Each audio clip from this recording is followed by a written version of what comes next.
Welcome into another episode of Paul Talks Ball, or I guess today it's Paul's talking ball today. Paul Dehner Jr. over to my left. It's great to be with you here from the Pro Football Focus studios down in Over the Rhine in downtown Cincinnati. This is Paul Talks Ball, and make sure wherever you're watching this right now, especially if it's on YouTube, you go ahead and subscribe wherever you're listening to this as well. And if you're watching on Fox 19, go check it out. It's available on YouTube and in audio form wherever you get your podcast. Paul Dehner Jr., it's great to see you today on the cusp of training camp.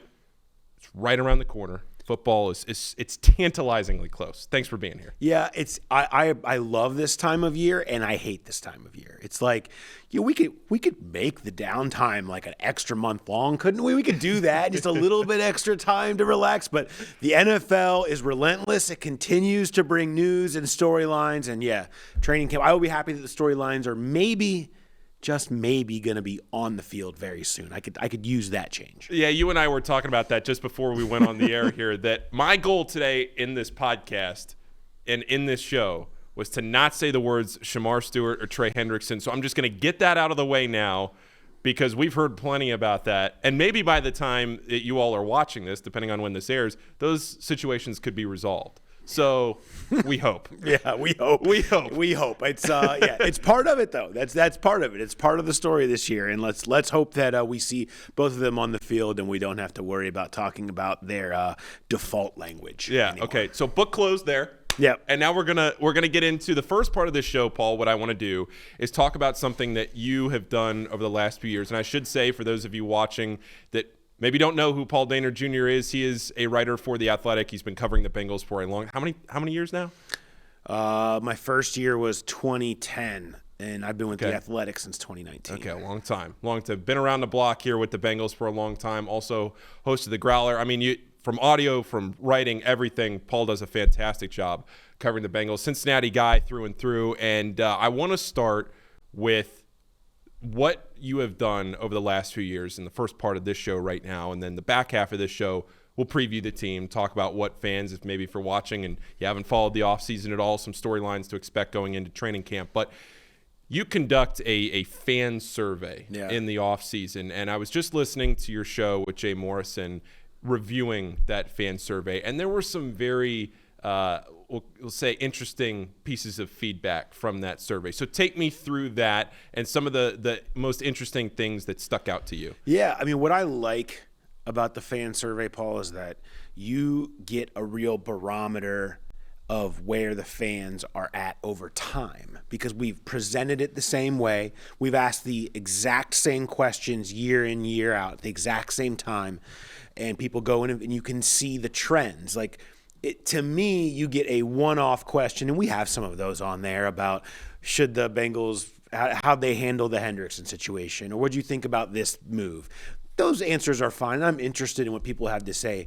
But seeing the year-over-year change in trust levels for Zac Taylor, for Duke Tobin, for ownership, how you feel respected as a fan, when you think they will win the Super Bowl, seeing how the ebbs and flows and the roller coaster that fans are on with not just the team generally, but specific elements of it, I've always really liked. And, when we first started it, it was like cool to see it grow a little bit. But now that we have 5 years of data on this where you can watch how fans are riding the roller coaster and where their trust is falling away with certain aspects of the team. It's fascinating. And this one was unlike any that we've conducted.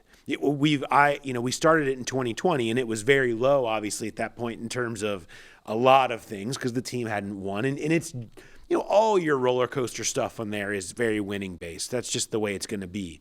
But I've never would have expected to see the trust levels and concern. Bengals fans are just they're on the bridge. They're standing. It's that one. I think they're on that one right there. They're standing there and they're saying, I don't know about this. You had trust levels where the lowest number in ownership the last 4 years was down in the single digits. People that were putting in the number 1 in confidence level instead of 5. This year, you had a 1 or a 2 vote on 80% of ballots. That was the clear thing this year that you saw was what has transpired over the last 12 months with the exhaustion over so much of this stuff. That's the constant contract fights and the free agency and the drafts and free agent moves that haven't hit. So much of this stuff. It has clearly wear on people where they now see a world where Joe Burrow can't cover it all. That they see a way where ownership, if you will, and I'm using that generally, ruins Joe Burrow's window. And we hadn't really seen that before. But also last year, we hadn't really seen Joe Burrow play a full season and not make it to a high level. And so I think the reaction to that was clear, was fans are feeling that concern level of Burrow might not be enough.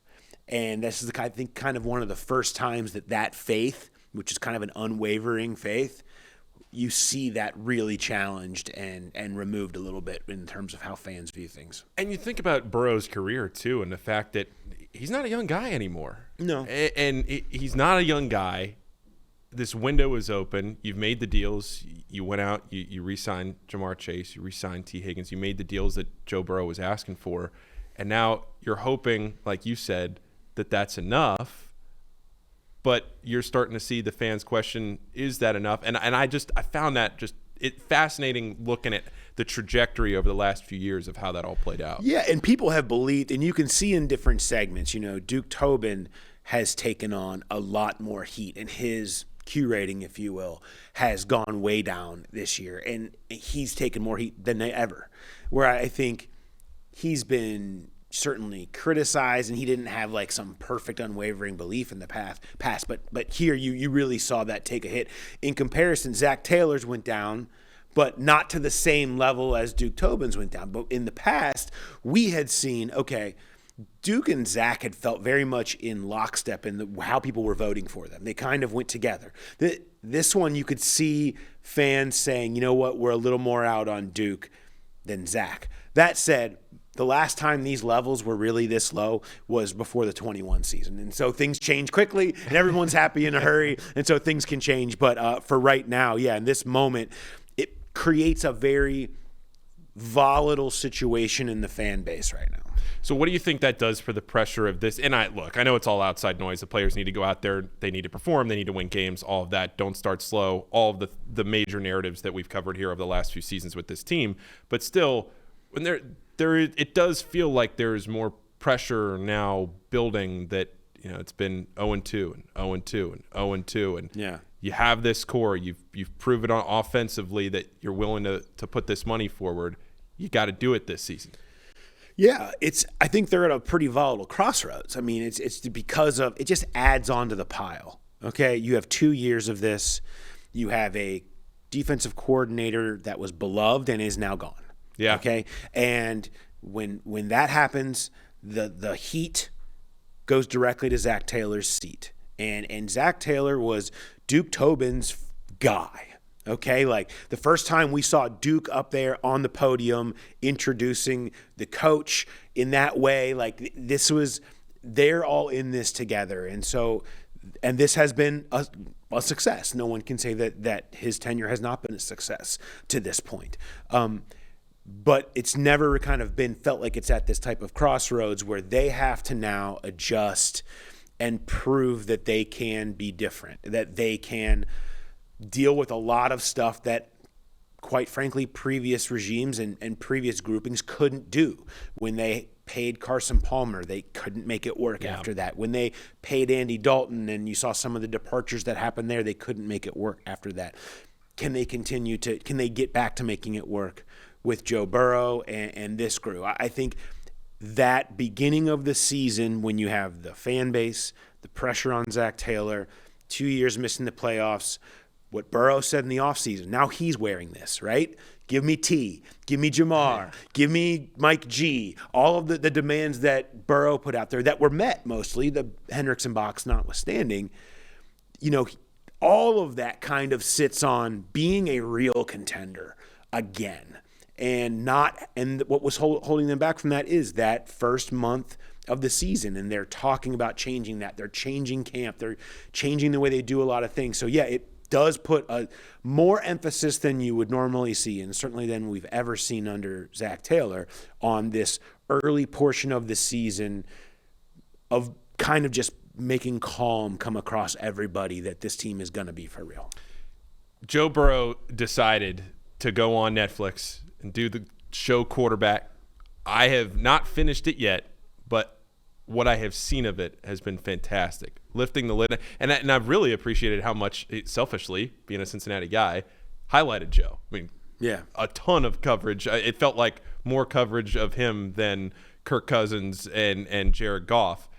Watching the show and peeling back the curtain a little bit on Joe, who has been so private and so to himself throughout his career. That's just who he is. And he's very, when he does talk about it, he's open about the fact that he likes to be private, and in a funny way of saying that. What were some of your takeaways of just him in general and his public perception of him deciding to do that show? I know it helps that Peyton Manning convinces him to do it, and he said that. But I think the way that Joe has operated throughout his career, it was really interesting to me to see him make that choice to do it, and then for it to be as enjoyable to watch as it was great. I'm really kind of fascinated by Burrow off the field because it's changed. Like, it's been something that has evolved, and that he even mentioned. I mean, I go back to his early days here, and he would talk about, look, I am really interested in that stuff, but I want to get in here and do the football and start winning before I start thinking about that. And someone who is so private, but loves sort of, he's fighting for the global game, and he wants to play internationally, and he's in Paris on the runway, and he's doing the Met Gala. He has these unbelievable opportunities, and he likes that stuff. And he's a 28-year-old guy who's like, I have a chance to do really cool stuff in my life, and I want to do that. But I also don't want to open myself up in the ways that are so hard to deal with, in ways that he really has a hard problem with in terms of the privacy of his own life. And then he goes through what he ends up going through, which I'm sure is a nightmare scenario on 18 different fronts, last year with the burglary at his house.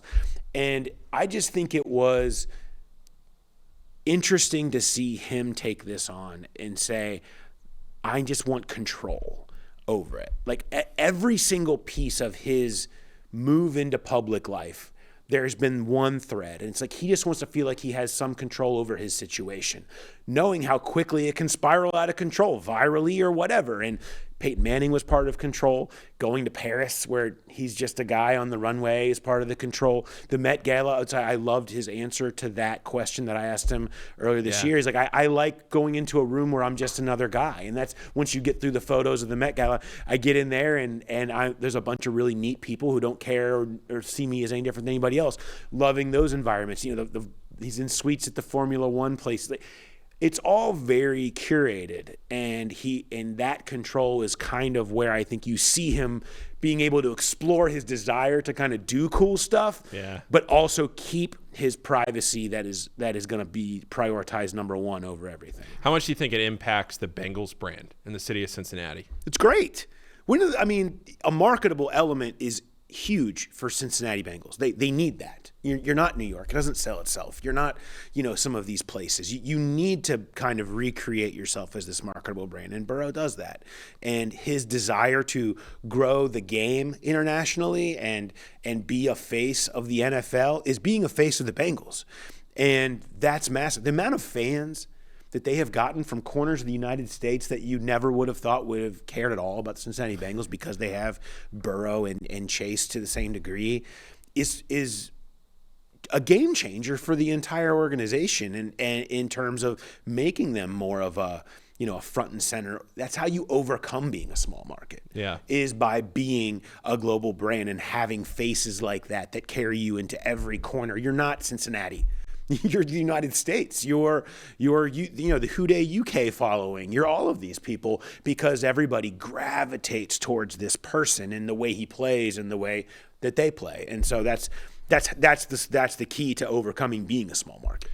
What stood out to you the most about what this show with Joe highlighted from the Bengals' internal struggles last year? And what maybe the better way to ask that would be extrapolating the scene where Joe and Zac butted heads on the sidelines. The Bengals are winning by 1 million, and Joe's clearly just so frustrated with himself, with the offensive line, with the little idiosyncrasies and the intricacies of what they needed to do to be successful. And he knew that they played an imperfect game despite what the score said. It got blown up publicly because everybody could read lips and see what he was saying.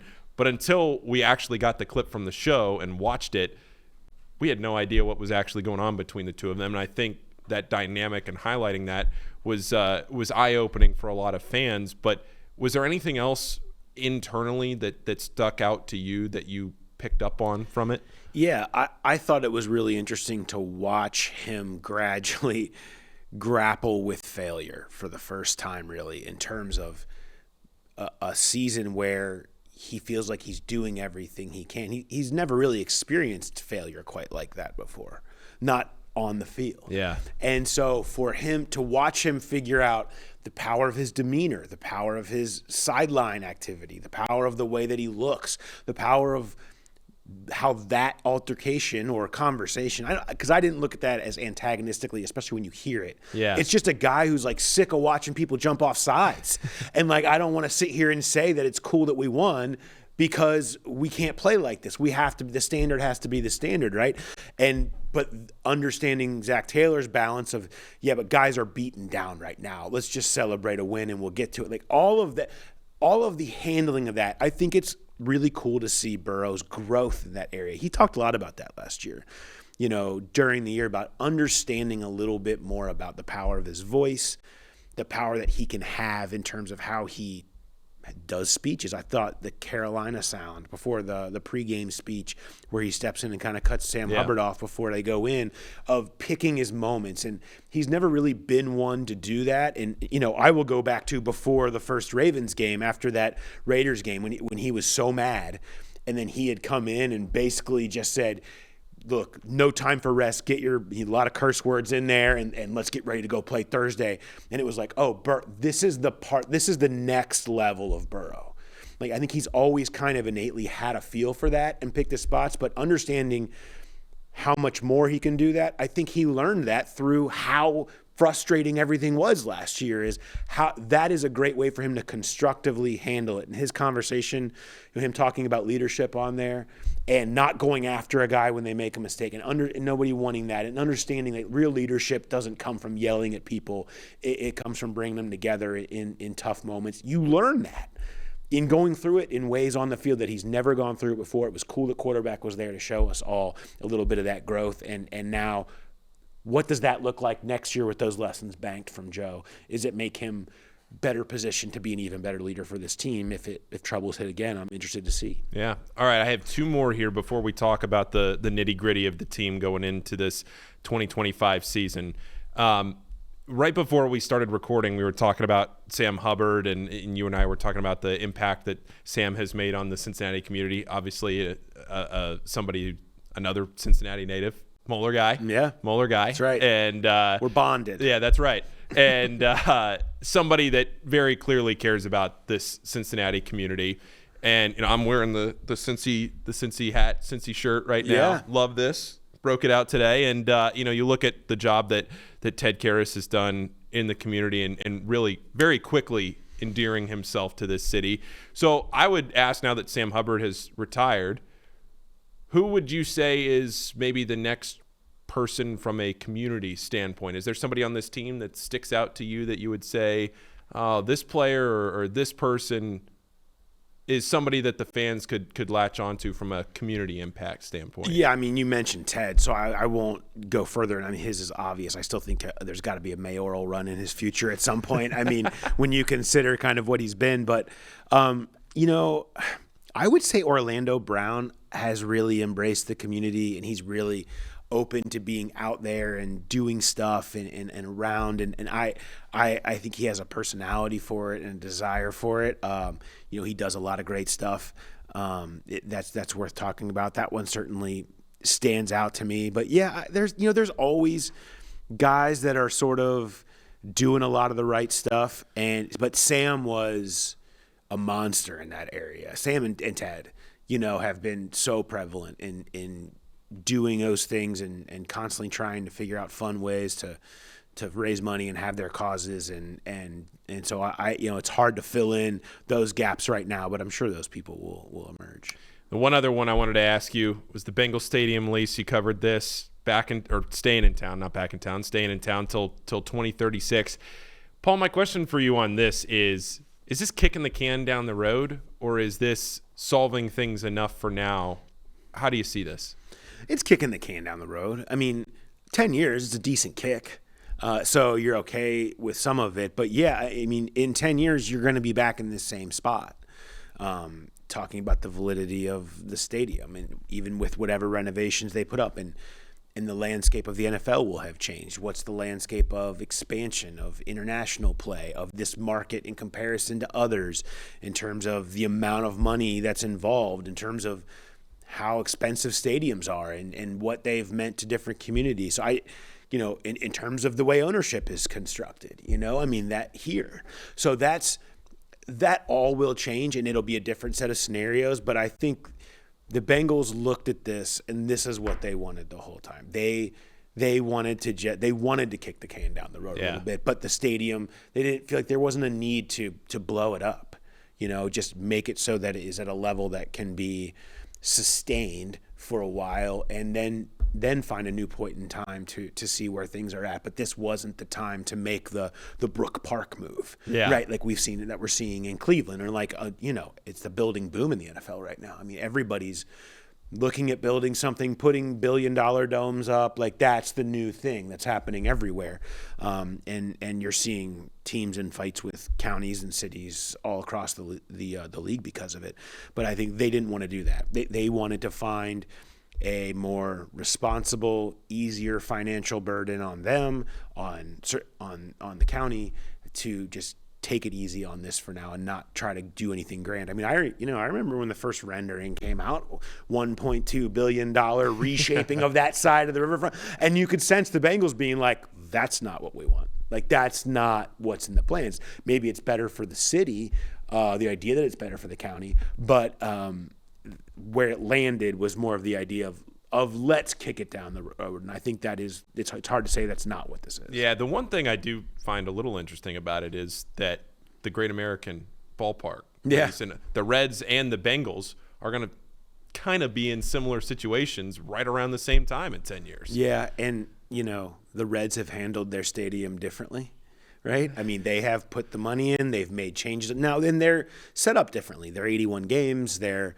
this summer outdoor ballpark, but they have constantly been building and renovating and doing. I'll tell you, it does not feel that old. Great American Ballpark does not feel. No, because they're constantly doing new stuff. They're constantly putting money in. And the Bengals have more, had the county put money. They've done things themselves. I'm not saying that they haven't, but certainly not to the degree of the Reds. And so what does that look like when both of them are sitting there and you're talking about where those stadiums are at and who should receive money? And again, it's hard to say what 10 years down the road looks like. I hope the earth is still here in 10 years. You know what I mean? Like, I just think a lot can change. My goodness, Paul, what are we doing? Is that too much? Is it too serious right now? But that's what I feel like, though, is so much will change in a decade. So to say that we know what it looks like, it's hard to say that. But yeah, I think the Reds have certainly handled things in a little different manner than the Bengals have. So that makes it fascinating when they're both kind of coming ahead at similar times.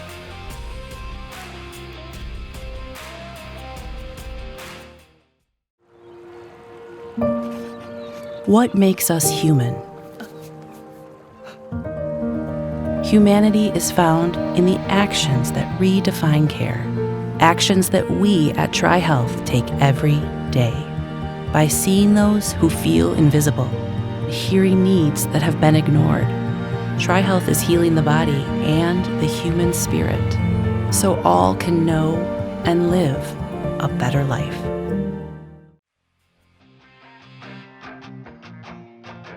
Okay, let's talk football now. Let's get into our 2025 season preview of the Cincinnati Bengals. And I'm going to start it off by asking you this question. Can the Cincinnati Bengals have a successful season without winning the Super Bowl? Yeah, of course. I mean, was 2021 a successful season? Yes. I mean, I remember having this conversation Super Bowl week in LA with people of like, oh man, it's been a great run. I hope they win it. And then in the aftermath, they lost the Super Bowl. Yeah, but what a ride. Like, isn't that what fandom is? Fandom is energy and making memories and having moments about the team and making you remember why you like them. And so this team returning to contender status and winning big games and beating teams in prime time to clinch playoff berths and win playoff games, like that is success. And now there are expectations of winning a Super Bowl, and I'm not discounting those. Like, that's the end goal. That's the end game here. But to think that if they made a run this year to the AFC Championship and lost to Buffalo, that we'd be being like, they blew it. I just don't view it that way. Put yourself in the mix. I felt like this has been the strategy from them, and I think it's the right one. Put yourself in the mix so that you're there every year with Joe Burrow in January. And one of those years, it's going to fall your way. One of those years, he's going to do it. I think he's proven enough that he can, that they win enough. The way they play in December and January consistently, his record in those games speak for itself, and how he has always played better the bigger the stage has gotten. Continue to build a team around Joe that can get you there. And eventually he's going to win one for you. And I think keeping that base alive is good. So if you're there, if something happens and you have what happened in Kansas City in 22 or you don't get the call in the Super Bowl or whatever, like you live with that is a success. Keep getting. The problem is if you go on 3 straight years and you're not getting Joe Burrow to January, then we have a problem, and that you need to reevaluate how you're doing everything, because there should never be, injury notwithstanding, bad defense, whatever, there should never be a 3-year stretch where Joe Burrow is not making the playoffs.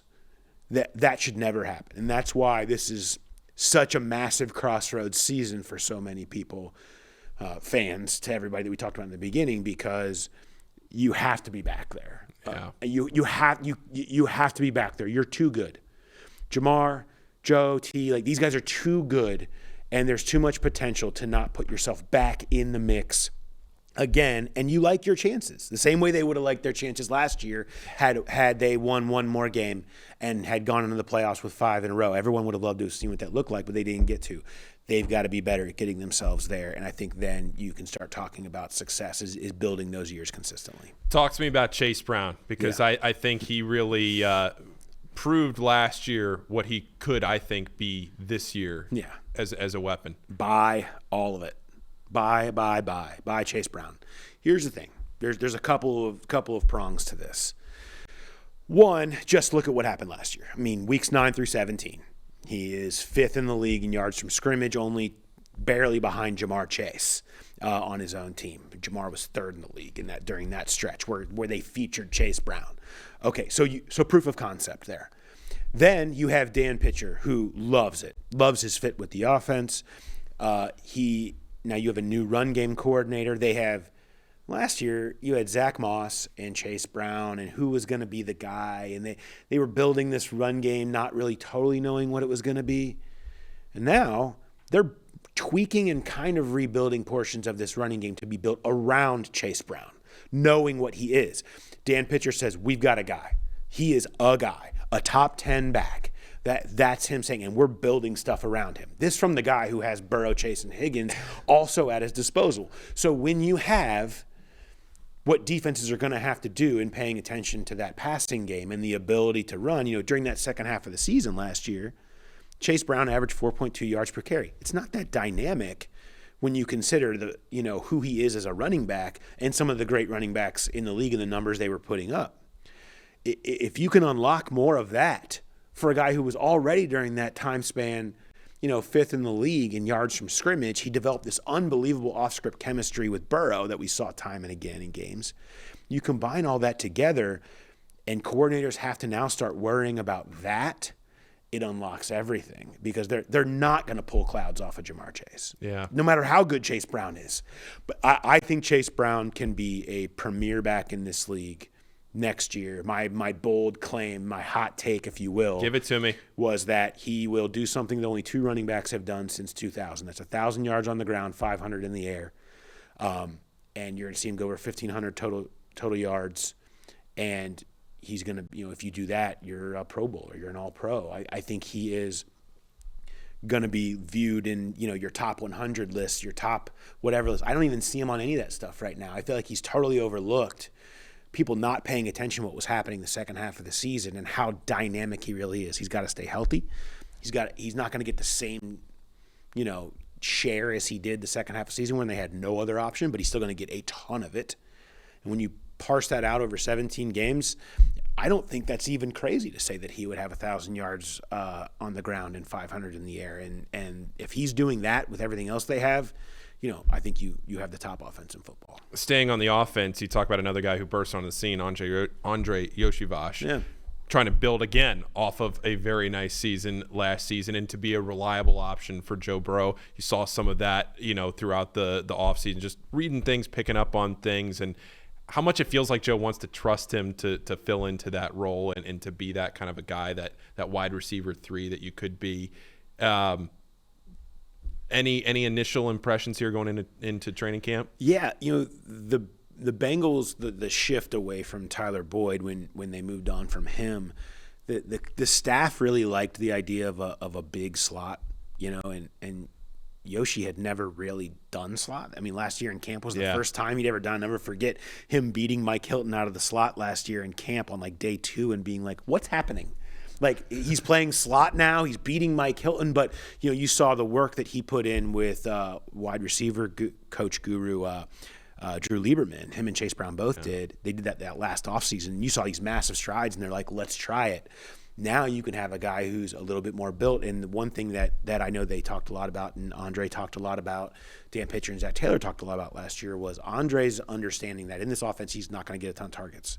It's not who he's going to be. But if he can be able to block, do the dirty work, use his size to his advantage in there, it will keep him on the field, and eventually he'll get them. I don't know, in the red zone where Burrow loves finding Andre Yoshivash.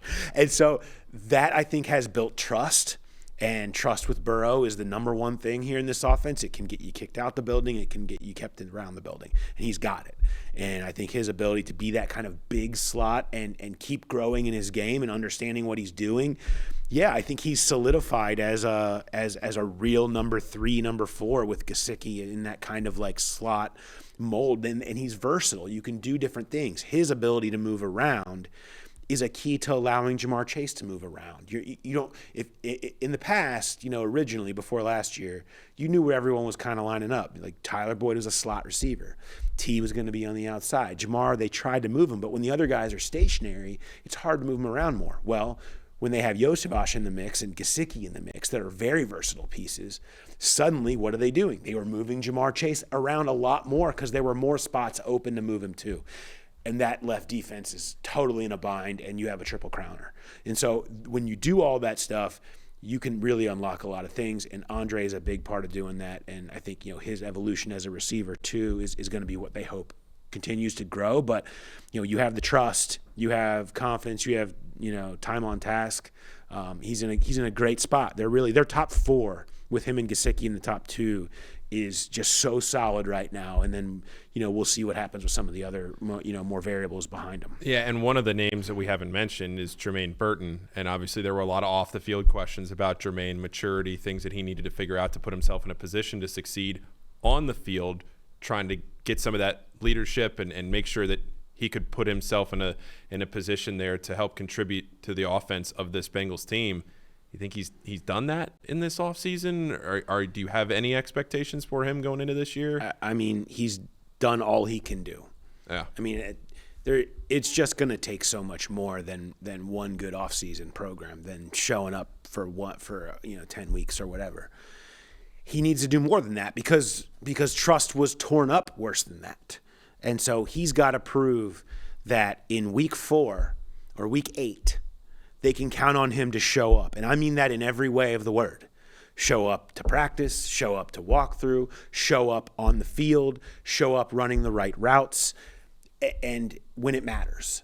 And All he can do is what he's done thus far. He can't do more than that now. I'm going to wait to see. We saw what we saw last year. It's hard to unsee that. I have a hard time rebuilding trust after last year that way. But, I think he's doing the right things. He seems to have the right approach.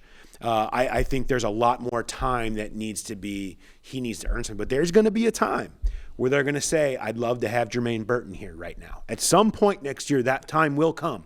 Will he be there is the question. Offensive line's been such a huge question mark for the Bengals over the last several seasons. We don't need to get into that because everybody watching this show knows about it. But they go in a different direction from a coaching perspective on the offensive line. What can you tell me about what these guys are doing on the offensive line and what maybe this new coaching staff is looking to do? Something different, which is a good sign. I'm sure Bengals fans yes, different, please. Anything different than what's been happening. I think they know they have the pieces on the outside. I mean, Mims and Brown are a really high-level combo at the tackles. I think Karras is solid, and you know what he is, and that's good. He's a leader. He's everything there. But what they're doing with the development is where they've missed. They just haven't developed guys. They have this blind spot in their drafting record of never really drafting anyone in rounds 2, 3, 4, 5 that turns out that they bring in and they teach and they get to grow into a solid starter or somebody that they extend. The last time that happened was Clint Bowling in 2011, where they did at that point in the draft. And so this year, they're back there again. Dylan Fairchild, right? They're Jalen Rivers in round 5. Can a new teacher, and this is this is more of a new school teacher. Scott Peters is a new school guy. He's got this MMA, jiu-jitsu background. Seems like a high-energy guy. Yeah, they're all high-energy guys. Yeah. He's an offensive line coach. It's prerequisite. You can't. Yeah, true. An offensive line coach can't come in and be like, all right, let's talk about blocking in the run game today. It's just not. No, there's not a single one out there. Yeah. But this is different. And he's not old school offensive line. He's very much new school. And you can feel there is a connection. And a lot of guys in that room, let's be honest, they just needed a clean slate. It was ugly last year. It was demoralizing. And I think a lot of guys, guys were getting benched, Cordell Volsons of the world. There's just a lot of guys that I think just are really thrilled about a fresh start. And maybe Scott Peters can be the type to come in and develop some of these players. It's where they've missed. They just haven't had that. It just hasn't really happened to any level of consistently, specifically with non-first-round picks. And so that's what feels different, and there's a hope that maybe you can get some serviceable play because of that from some guys that maybe you weren't already expecting it from. But it's a variable. I mean, you never know. I mean, it may take, it may not. They have nothing but unproven at guard right now in terms of anything that's of a decent level. I mean, Lucas Patrick has been around.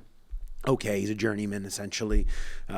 Cody Ford, we know what kind of he is or whatever. Dylan Fairchild is a third-round pick. Cordell Volson was benched. You've got all of these guys who are okay, so you need development. It needs to connect for them to have serviceable play at guard, and so there's a lot on the line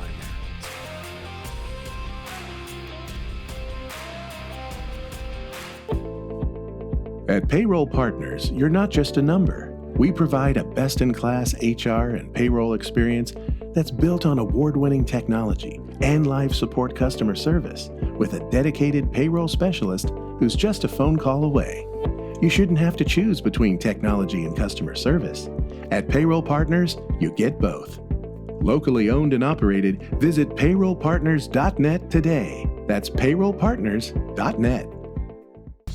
Deer Park Roofing has been providing elite service for homes and businesses since 1996 and leads the industry in professionalism, quality, and responsiveness. So whether your needs are residential or commercial, Deer Park can handle any job and ensure it's done right. Deer Park's motto is, protect what's important. And what's important to you is important to Deer Park Roofing. Visit deerparkroofing.com today. deerparkroofing.com.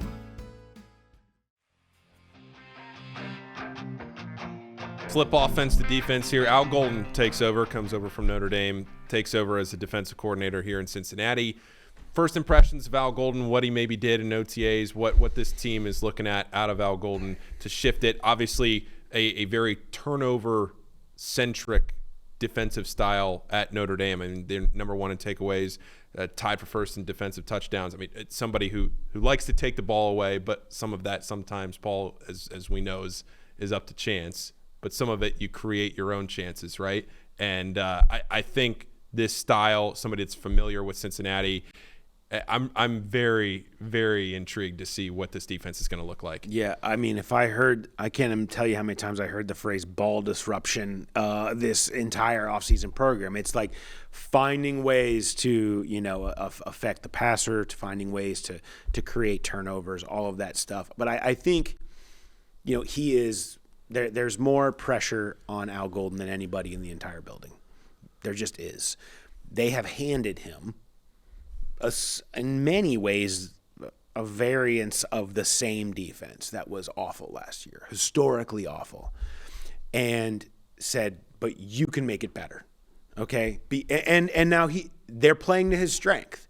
This, Al has built his career developing young players, specifically on defense. That's from the college ranks at Temple to Miami to what he did here with the linebacker room that was very young in the Super Bowl year, to what he did at Notre Dame. Like, he has done that pretty consistently. And they now have 9 top 100 picks in key roles, all that have had ups and downs or have questions about them, whether they're a rookie or someone like Cam Taylor-Britt who's been benched, or DJ Turner who's been up and down, or Miles Murphy who hasn't panned out yet, or all of these people, like 9 of them. And so they're giving those guys to Al Golden and saying, make these guys play well. Do what you've done in your career and help these guys become quality players. And if you can do that, this defense can do things like what Kansas City has done, where they've just turned over these young defenses and stayed young, but gotten productive play out of them. The Bengals' process, I think, in having to know they're going to pay their offensive stars has been good, in that investing all of these picks on the defensive side of the ball while paying offense. Like, that's good process. But it has not been good on paper. It has not been good on the field, where it just hasn't gone well. And I think they turn it back to development. So we'll see if he can do it. You saw the last 5 games of last year, the simplicity, where it was like, look, let's just boil this thing down to the bare bones. Let's play more man. Let's just let these guys play. And when they did that, it was serviceable. And I think there's a thought they found something there. And with Al Golden coming in, he can help calm things down mentally for some very talented and athletic players. And if you do that, they can be okay. Well, the biggest narrative last year was, if you just have a serviceable defense, you're in the playoffs. We're not even asking you to be 24th. Yeah. I mean, don't give up, 33, 35, 44. Like, I mean, just don't do that and you're in. Joe Burrow can't play perfect and lose is what you can't have happen. Yeah. And watching quarterback on Netflix and watching I was at the Commanders game on Monday night last year, and you're watching this perfect performance, right? But Jaden Daniels just has the ball and the Bengals can't get a stop. And how many times the Ravens game, anything, where it's just you can't get a stop. That can't happen this year. No. It plain and simply, it can't happen. So before we move on here to one more thing with the defense, I'll ask you this. Do you think they've done enough defensively, or were you hoping for more? I would have loved to have seen an interior pass rusher into the mix. I mean, I think they added TJ Slayton, and that's an important add. They needed to stop getting moved off the line of scrimmage, and the big body defensive tackle was part of it. But where's the pass rusher? Where they just didn't have any of that last year, and they didn't add that. And I don't know where that's coming from. I don't know that Chris Jenkins is that guy. McKinley Jackson isn't that guy. So where is that? And it's such an important piece to playing defense today. And I just don't know that they have it, especially when you already have questions on the edges. I mean, we'll see with Hendrickson, but like beyond him, nothing but questions, nothing but unproven. They're going to give Miles Murphy a lot of snaps and a lot of opportunity. He's the X factor on the entire team in terms of, especially on defense. But like, they need him to be a guy, but you have unreliable results to say that it's definitely going to happen, and you didn't get anybody in free agency that could rush the passer there. To me, that is my biggest concern. They have a lot of pressure on the young guys in the back end, but I think they were willing to make that bet. That one feels like one that they could have found a way to bring somebody in and just didn't. Quickly into the special teams unit, Evan McPherson, Ryan Rico back this season. McPherson had maybe not the season he would have hoped by any standard last year. Can you correct it that quick, or do you think that the first season was the season of an anomaly and the rest has been who he is? Or do you think that there's not as much concern as maybe the public narrative has been? I think he's a good kicker. I don't think he's changed, but everything around him has changed. I mean, he had a new long snapper. He had a new holder. New unit is tough. Yeah, and he's had is tough. He's had to do that. What did he have? He had Clark Harris and Kevin Huber, who'd been doing it together for centuries. It felt like, and when you have that trust, you trust that it's going to feel the same every single time for you, for what you're doing, for them. And when you're not sure of that, and any iota of hesitation can make a ball go left or right, that can affect things. And we saw it early in the year, whether it was a bad snap or the hold not getting down against Baltimore or whatever. It's impossible for that stuff not to in some way be in your head. And as a kicker, you're paid to not let it get to you and to treat the next kick like everything's going to go perfect. And I think he's kind of learning from that. I think it's a matter of finding that consistency in what's happening around him more than him. Now, he's at fault. Inevitably it falls on him. Inevitably it's his kick. But I have a pretty strong confidence that Evan will be okay under an assumption that what's happening in front of him stays okay and the time on task pays off there in terms of building trust with Cal or whatever happens. Maybe it's Will Wagner that is coming in for competition and Ryan Rico to keep that trust level at the highest possible point. Last question for you here, Paul, on the coaching staff. Zac Taylor, he's had time now. He's been here. Has his guy, has his quarterback, has had his team over the last few years, and now you're trying to put it all together. We've talked a lot here over the last 45 minutes about the pressure that the fan base feels like this team has, but what do you think Zac is thinking internally going into this season, of the pressure of him knowing that he has a new defensive coordinator now, somebody he has worked with before, albeit not as a defensive coordinator, but somebody on the coaching staff that he's worked with before. Joe Burrow's healthy. He's coming off a full off season. There's been some contractual disputes and all of that from a public perception. But what is Zac Taylor feeling like going into this season? I think he's fine. I think he's in a good place. I don't think pressure really affects him. I think he really likes and kind of relishes the pressure a little bit. Like that stuff doesn't really get to. He does a pretty good job of compartmentalizing and just focusing on kind of what he needs to do, and lets the rest of it roll off his back just by his personality a little bit. And he's spoken pretty openly about that he's pressure.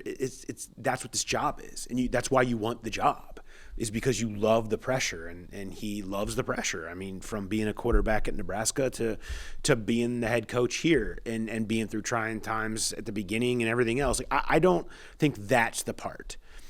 To me, the part is more about how do I change things and still keep the balance to keep this team fresh late into the season, but have more wins coming out of September. I mean, we're seeing him make changes that he's never really made before to what they're going to do in camp in terms of the time they're doing practices in the morning. They're changing the schedule around.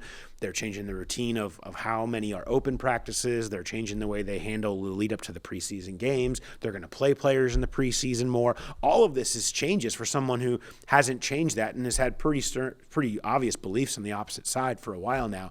Under the recognition is that the pressure is on starting faster. Once they get that going, I think there's a feeling that this team should take off. They just need to figure out this problem that they've had. for really the entirety of the time that he's been here. Now, a lot of that has to do with a fully healthy Joe Burrow showing up on week 1, which hasn't really happened. But I think that's what he's feeling, is that how can I solve this problem? It's kind of the last big problem of the regular season that's still sitting there in front of him now. I think if the Bengals win week 1, you'll be able to see from the press box just this weight just get lifted off of his shoulders. That finally you're 1-0 instead of having to fight from behind for the season. It just, like you said, it just feels like a propelling effect for the rest of the year if you can win that first game. Yeah, and it'd be a different feeling to finally not be having to dig out mid-season. And quite frankly, the makeup of the schedule puts even more importance on those first 2 games that they've struggled at. And you get Jacksonville and you get Cleveland, 2 of your most winnable games on your schedule. And then it's a really tough stretch from week 3 to week 7 there. I mean, some of the best teams in the NFL, at least projected. And so you can see it spiral on yourself really quickly if you don't take advantage of those first 2 weeks. And it just so happens to be the history there is that he doesn't win in the first 2 weeks. So you're seeing a lot of change happening for that reason. Paul Dehner Jr., you're the best. I appreciate you. Pleasure. Tell the people watching where they can find your stuff, where they can listen to you. Yeah, make sure you are checking out The Athletic. All my stuff is on there all the time. And the Growler Podcast, wherever you get your podcasts, and on YouTube. We have shows year-round, all the time, more content than I'm even comfortable talking about. Well, I love listening. I appreciate all that you do. So thank you for coming down here to the PFF studios here today. It's beautiful. It's great. Thanks to the good people at Pro Football Focus. Tyler there behind the glass taking care of us today. We appreciate all of you. Make sure you go subscribe here on YouTube. You subscribe wherever you're listening right now. And if you're watching on Fox 19, go head over to YouTube and check us out. This has been another episode of Paul Talks Ball. Thanks for listening, everybody.